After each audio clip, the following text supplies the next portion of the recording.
अस्सलाम वालेकुम। आज की इस वीडियो में हम एक और प्रोजेक्ट के फाइनल कोड के बारे में देखेंगे जिसका नेम है एक्सपेंस ट्रैकर एप्लीकेशन। जिस तरह हमने प्रोटोटाइप को रन करवाया था आपने बिल्कुल वैसे ही रन करवाना है। सबसे पहले आपने इसका इंट्रोडक्शन वगैरह रीड कर लेना है।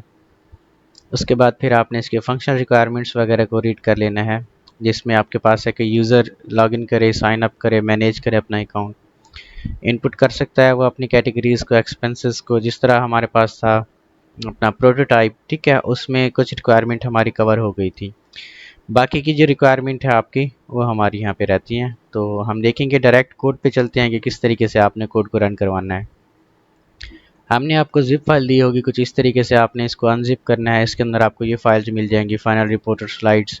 इनके अंदर जो चेंजेस का हमने आपको वीडियोस का लिंक दिया हुआ है, आपने चेंजेस भी कर लेनी है। देन कोड है उसको अनजिप करना है, तो आपके पास इस तरह का एक फोल्डर बन के आ जाएगा। जिस तरह प्रोटोटाइप रन करवाया था आपने सबसे पहले यहाँ पे CMD आपने पाथ के ऊपर लिखना है, फिर कोड स्पेस डॉट। ऐसा करने से आप VS कोड के अंदर सारे का सारा फोल्डर अपना ओपन कर सकते हैं। ठीक है, जो भी आपका कोड है। देन यहाँ पे आपने 3 डॉट्स पे जाना है और यहाँ पे टर्मिनल, फिर न्यू टर्मिनल के अंदर जाना है आपने। ठीक है, और यहाँ पे कमांड आपको देनी पड़ती है पाइथन manage.py रन सर्वर। ठीक है जी, तो यहाँ पे आपने वही कमांड देनी है।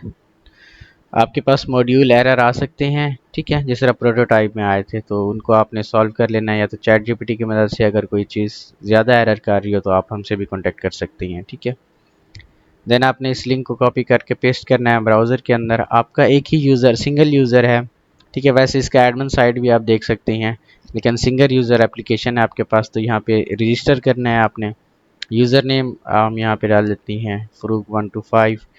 पासवर्ड इसका आपके पास आ जाएगा। जिस तरह प्रोटोटाइप में ये सारे रिक्वायरमेंट्स हमने कवर कर ली थी, तो दोबारा से इनको रिपीट करने की वैसे ज़रूरत नहीं है हमारे पास।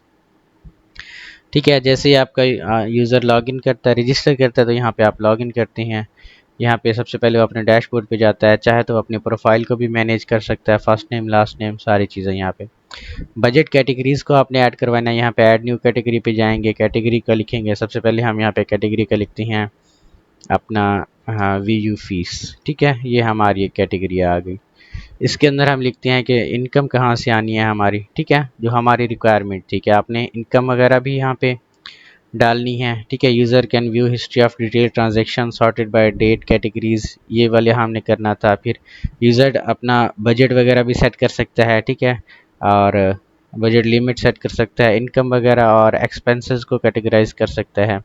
ये रिक्वायरमेंट आपकी फुलफ़िल हो गई थी वैसे प्रोटोटाइप के अंदर ही। ऐड इनकम पे क्लिक करेंगे। यहाँ पे कितनी अमाउंट आपने कमाई है, सोर्स उसका कहाँ है, सोर्स ऑफ इनकम यहाँ पे आप लिख सकते हैं। हम कहते हैं जी ऑनलाइन वर्क, और यहाँ पे इसको 3000 कर लेते हैं। किस डेट को आपने इसको कमाया है, तो आप कोई भी डेट यहाँ पे लिख सकते हैं। नोट्स वगैरह पे जाके आप नोट्स, ऐड इनकम पे क्लिक करेंगे तो इनकम भी आपकी ऐड हो जाएगी। आप इनको एक्सपोर्ट भी कर सकते हैं CSV फाइल के अंदर जो आपकी इनकम है। ठीक है, जिस तरह हमारी रिक्वायरमेंट थी।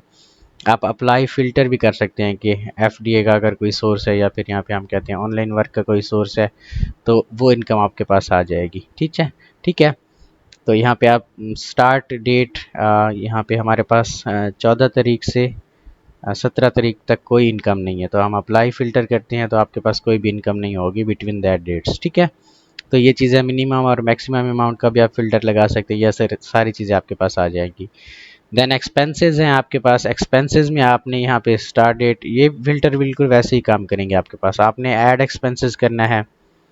ठीक है, जैसे कि यहाँ पे मैंने 300 VU की फ़ी को पे किया है, किस डेट को पे की है आप डेट सेलेक्ट कर सकते हैं। ऐड एक्सपेंस पे क्लिक करेंगे तो आपका एक्सपेंस भी ऐड हो जाएगा। यहाँ पे आप फ़िल्टर बाय कैटेगरी कर सकते हैं, फ़िल्टर बाय डेट्स वगैरह कर सकते हैं, मिनिमम और मैक्सिमम अमाउंट्स का भी कर सकती हैं। देन आपका यहाँ पे बजट है, यहाँ पे आप बजट वगैरह भी सेट कर सकते हैं। यहाँ पे हम ऐड न्यू बजट पे क्लिक करते हैं कि जो VU का फ़ीस है इस कैटेगरी के अंदर हम अमाउंट सेट करते हैं जी 3000। ठीक है, किस मंथ को, फिर ये है यहाँ पे 4th मंथ हम सिलेक्ट करते हैं। ईयर कौन सा है, यहाँ पे आप ईयर भी कर सकते हैं सिलेक्ट। बजट पे क्लिक करेंगे तो आपका बजट ऐड हो जाएगा यहाँ पे। अच्छा, यहाँ पे वो कहता है अनसपोर्टेड ऑपरेंड्स, आपको ये एरर आ सकता है वैसे एक जगह पे। अच्छा, यहाँ पे हमारे पास जो एरर आ रहा था ना,